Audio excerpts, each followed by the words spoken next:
Estação Turismo no Ar, hoje fazendo turismo cultural na cidade de Manaus. Estamos em um prédio histórico localizado na Praça Eliodoro Balbi, o Palacete Provincial, que fica no centro da capital amazonense. E agora, começando o nosso tour em meio a um acervo com mais de 170 obras. Vem comigo conhecer.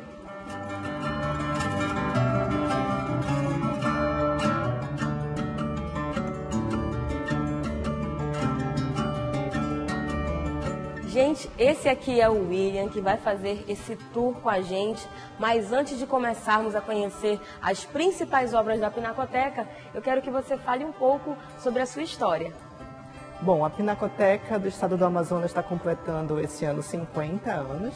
Antigamente ela não ficava localizada no Palacete Provincial, mas após a restauração de 2009, ela foi alocada aqui. A Pinacoteca, no total, conta com mais de 1000 obras e cerca de 300 artistas diferentes. Nessas duas salas de exposição, nós temos mais de 170 obras, inclusive do Moacir Andrade, que foi um dos idealizadores da Pinacoteca do Estado do Amazonas. Além de obras de artistas da região amazônica, a gente conta também com artistas de outras partes do país, como o Francisco Aurélio de Figueiredo e o Antônio Parreiras. Então, qual é o primeiro quadro que vamos conhecer no tour? O primeiro quadro que a gente vai conhecer é esse. Ele se chama O Último Baile na Ilha Fiscal e ele retrata um evento que realmente aconteceu, que marcou o fim do Império e o início da República. É uma das peças mais antigas que nós temos na Pinacoteca. De que ano? Datada de 1903. E esse quadro, na verdade, ele serviu como um rascunho. O quadro que o artista fez depois desse mostrava a mesma imagem, mas de um tamanho bem maior, e hoje em dia está em exposição no Rio de Janeiro. Seguindo a exposição, a gente tem Moacir Andrade, que foi um dos idealizadores da Pinacoteca, com o estilo dele também, de novo, bem característico da tinta, a aplicação de tinta muito forte, o efeito de alto relevo, e temas regionais. Sempre com a temática amazônica, né, Moacir Andrade? Essa aqui se chama Paisagens Amazônicas. E é dos anos 80. E, gente, eu adoro Moacir Andrade, então quando eu vejo uma obra assim, com esse tamanho, com essa dimensão e com essa técnica em alto relevo, eu fico encantada.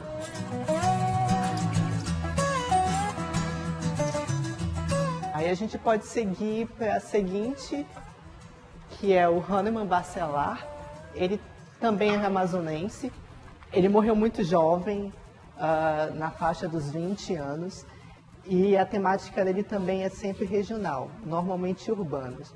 Aqui a gente tem essas duas mulheres, uma catando a outra, num bairro típico de Manaus. Sim. E diziam que ele tinha problemas mentais e ele gostava de se expressar através da pintura.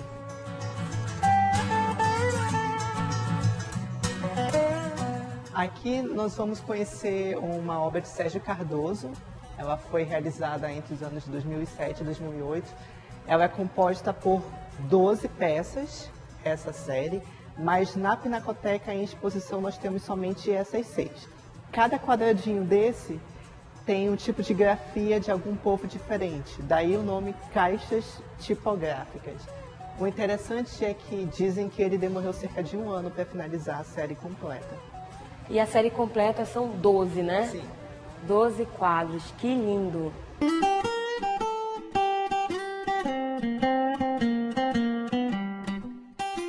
Aí, seguindo a visita, a gente vai conhecer a obra mais antiga que nós temos em exposição, que também é do Francisco Aurélio de Figueiredo.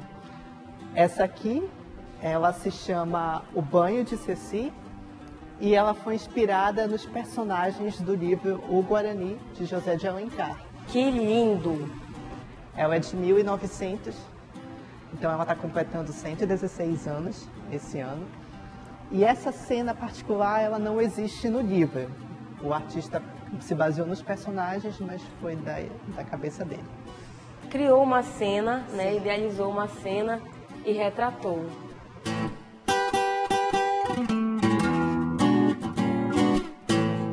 Seguindo para a próxima sala, nós vamos ter acesso a uma obra de Antônio Parreiras, que é a maior obra em extensão que a gente tem em exposição. Ela tem 3,5 metros por 2. Ela faz parte de uma série e a primeira é essa, que se chama O Tormento, e conta a história desse senhor que viu uma mulher, provavelmente sua esposa, com outro homem. O que você acha que acontece na segunda obra? Eu acho que... ele atira? Em quem? No cavalheiro? Não, ele se mata. A segunda obra está em exposição na Pinacoteca de São Paulo. Ela tem um tamanho bem menor e ele está caído no chão. O cavalo está olhando para ele e existe uma poça de sangue no chão. E a esposa com... Não correram, se sabe. Correram. Gente, que interessante. É muito grande. É lindo ver uma obra desse tamanho e que conta uma história, e a continuação da história está no Sudeste, está em São Paulo. Meu nome é Marilza, eu sou daqui de Manaus, Amazonas. É incrível, eu estou com o queixo caído aqui. Na verdade, eu não vim aqui hoje, né? Eu vim aqui no centro fazer uma comprinha e sentei aqui na praça, tomei um café e de repente eu olhei para cá e... Olha, menina, ali é um museu que a minha irmã sempre vai lá. E a minha irmã sempre me convidava e eu nunca vinha aqui. Achava que, poxa, um museu, o que eu vou fazer no museu? Acho que não deve ter nada interessante.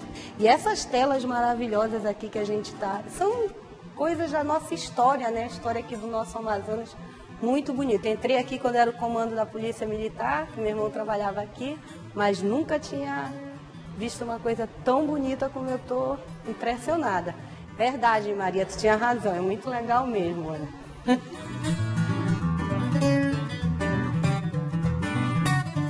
Então, minha obra preferida, que eu não sei o nome dela, mas é uma que tem ali no cantinho, com cada pedacinho assim, parece que cada pedaço tem uma letra diferente.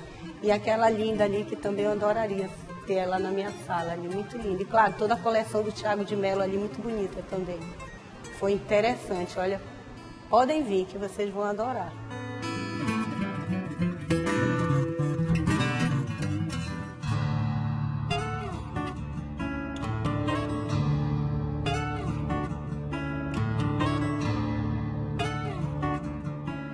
Seguindo a nossa visita, a gente vai poder conhecer 2 instalações.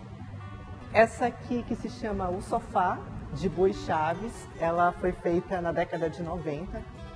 E ele não é amazonense, mas ele é casado com uma. Aqui ele retrata esses rostos. Dizem que ele tinha pesadelos com pessoas assim e por isso ele gostava dessa temática. Não pode tocar, né? Não. Tá. Porque é importante salientar, gente, né, que você pode admirar, mas não pode tocar em nenhuma das obras, muito menos a vontade que eu tenho de sentar nesse sofá, claro, mas não pode. E tem outras coisas importantes, William, que é a questão de tirar fotos, né? Sim, a fotografia, a iluminação, ela pode deteriorar a tinta e também os processos que foram usados na pintura. Então, para preservar a obra, o ideal é que ela seja mantida fora de flash ou até mesmo do sol, que pode prejudicar. Nós temos essa instalação aqui, ela é do Turenco Bessa, que é amazonense. E ela se chama Mantas de Acrílico. O interessante dessa obra é que ela contém fragmentos que foram encontrados no fundo do rio, sedimentos, tem até alguns girinos. E ela foi colocada nessas 2 mantas para dar a ideia de um pedaço de rio que foi colocado diretamente em exposição. Gente, que interessante. Muito interessante. Tem de fato aqui, gente, os girinos. Como é que é o nome do artista? Turenco Bessa. Turenco Bessa. E ele é amazonense? Sim. É amazonense. Ele tem um outro trabalho aqui? Tem sim, tem uma outra instalação aqui no final. Ela se chama Self-Made Man. Eu fiquei curiosa, tá? Com as obras dele, eu achei muito criativa, achei muito interessante. E essa obra, ela é autobiográfica, ela retrata um pedaço da vida dele. Inicialmente, bom, ele tinha muito problema de peso. Que lindo! Então ele decidiu entrar no regime e cortar um pouco a alimentação, mas não deu muito certo. Consequentemente, ele se submeteu a uma cirurgia de redução de estômago, que não foi muito bem sucedida. Ele teve complicações cardíacas, ele entrou em coma, mas ele conseguiu passar por essa fase da vida dele. E eu tô vendo uma coisa interessante, é que há fotografias, há documentos aqui na obra. E esse é ele.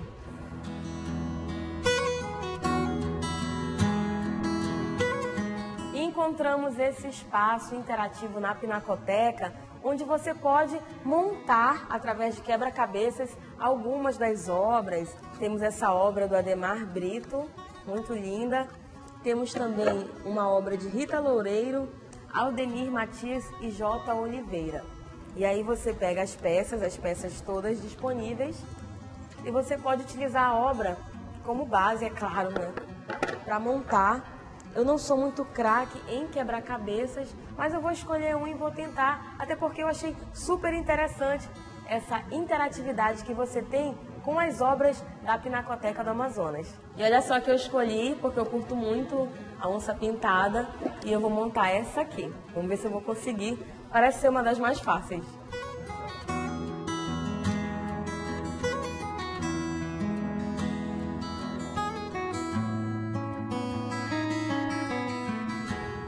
My name is Mike Witten, and I live about 3 hours north of Chicago in the United States. And I've been traveling solo, and I very much have enjoyed the time that I've spent in the Amazon, and my first time in Manaus, and I happened to come upon this museum, and I think the museum's got some very beautiful artwork to it, and there is a lot of history here. And I think that you would enjoy it just as much as I have. It's shown the history about the area, the history about how the museum got started, and there's a lot of really neat information here about the different particular pieces of artwork here and the years. I think the oldest piece here is from the year 1900. Absolutely gorgeous piece, and there's a lot of stories behind the pictures that you would see. I would like to invite everyone from all over the world to visit this museum, to come and visit Manaus, because it's an absolutely gorgeous place to come and see. If you come here, I promise you, you will not regret it.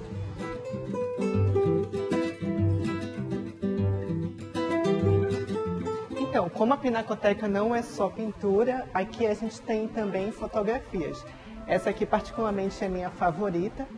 Ela foi tirada por um fotógrafo da Bulgária, que estava passando na região amazônica para realizar esse trabalho, e ele tirou essa série, que é bem interessante.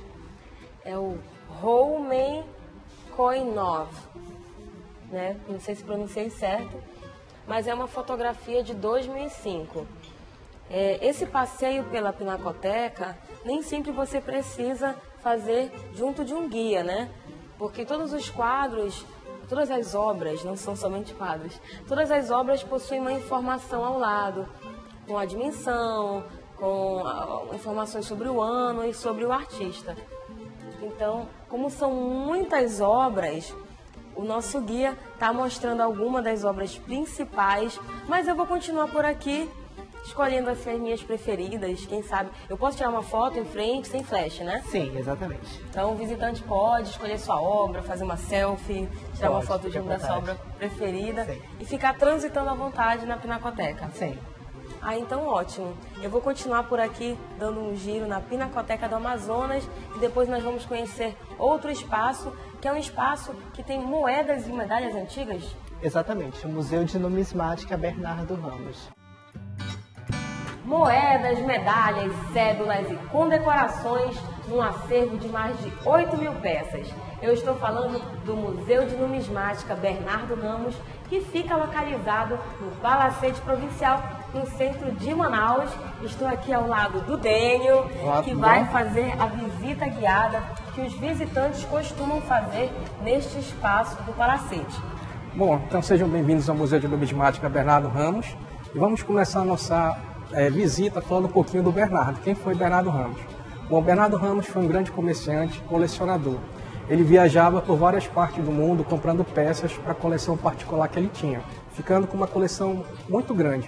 Então, a partir daí, ele recebeu uma proposta do governo do estado do Amazonas para que ele vendesse a coleção para o governo montar um museu aqui do estado, que não tinha na época. Só que naquela época a palavra valia muito, não é como hoje, infelizmente, não vale praticamente nada, né? Então eles fecharam um acordo verbal, um acordo de cavalheiros, para que o museu fosse vendido. Eles acertaram a quantia de 300 contos de réis. 300 contos de réis dá mais ou menos hoje, calculando assim rapidamente, uns 300 milhões de reais. Isso naquela época. Nossa. Para você ver como as peças são valiosas. Um acordo milionário. Exato. Então, eles fecharam esse acordo verbal, só que antes dele entregar a coleção e receber o dinheiro, ele recebeu um convite para expor no Rio de Janeiro, que era a capital do Brasil, feita pelo presidente Campos Salles, que era o presidente da República na época, em comemoração ao 4º centenário de descobrimento do Brasil. Então ele levou toda a coleção. Todas essas vitrines que vocês vão ver aqui são todas originais, elas têm mais de 115 anos. Tá? Então, chegando lá na exposição, o presidente da República, Campos Salles, viu as peças do Bernardo e quis comprar para montar o Museu do Rio, que também não existia. Então, ele ofereceu 400 contos, ou seja, 100 contos de réis a mais do que o governador do estado tinha oferecido. Só que o que aconteceu? Como já tinha dado a palavra, ele não vendeu para o presidente e retornou a Manaus. E entregou a coleção para o governo. E no dia 30 de novembro de 1900 foi fundado o museu. Vai fazer 116 anos agora no final do ano. Tá? Então, aqui nessa primeira sala nós temos as moedas internacionais de todos os continentes. Nós vamos fazer uma visita pela história.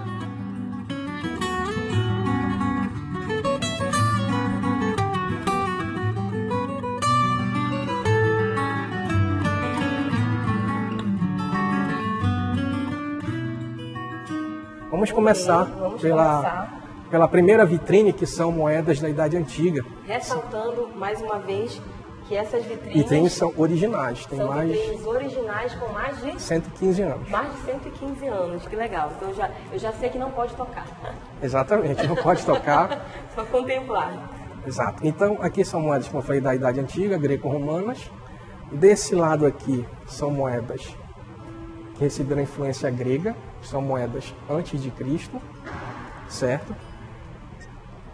A moeda mais antiga, vou mostrar aqui para vocês, é esse tetadracma, que equivalia a 4 dracmas da cidade de Ática, da Corujinha. Sempre em filmes aparece essa moeda com o detalhe da coruja. Ela tem 565 anos.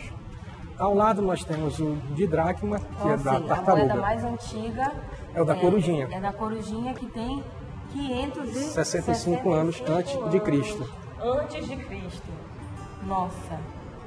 São várias as cidades. Formatos diferentes, isso. Né? Aqui desse lado aqui nós temos moedas com formatos animais, porque os gregos davam muita ênfase na fauna e na flora. Já os romanos, a partir daqui começam as moedas romanas. Já os romanos, eles colocavam a efígie dos imperadores.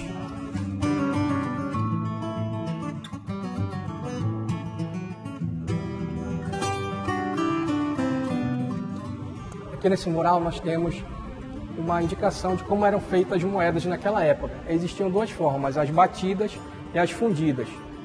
As fundidas já tinham molde, derretiam metal e colocavam no molde, já plantava a moeda. E tinha as batidas.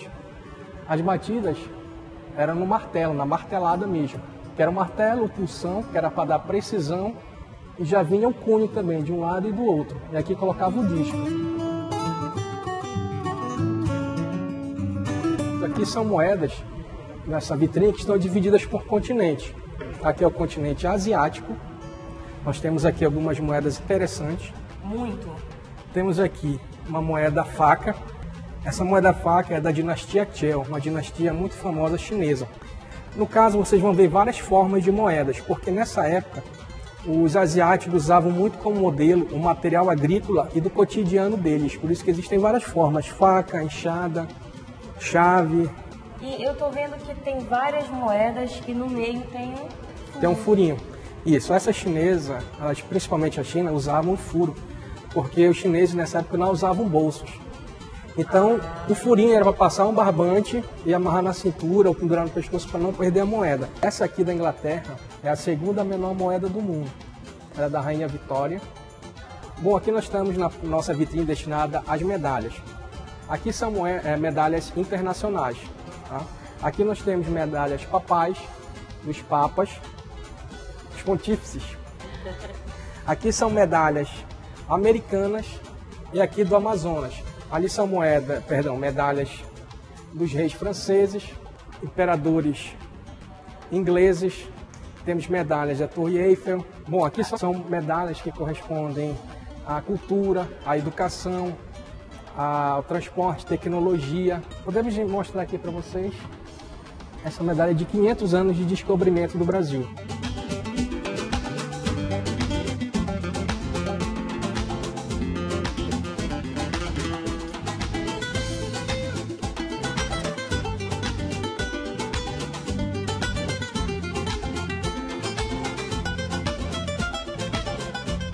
Bom, e aqui terminamos o nosso tour pelo Museu de Numismática Bernardo Ramos. Espero que vocês tenham gostado dessa visita e convido a vocês a visitarem e conhecer profundamente o nosso museu.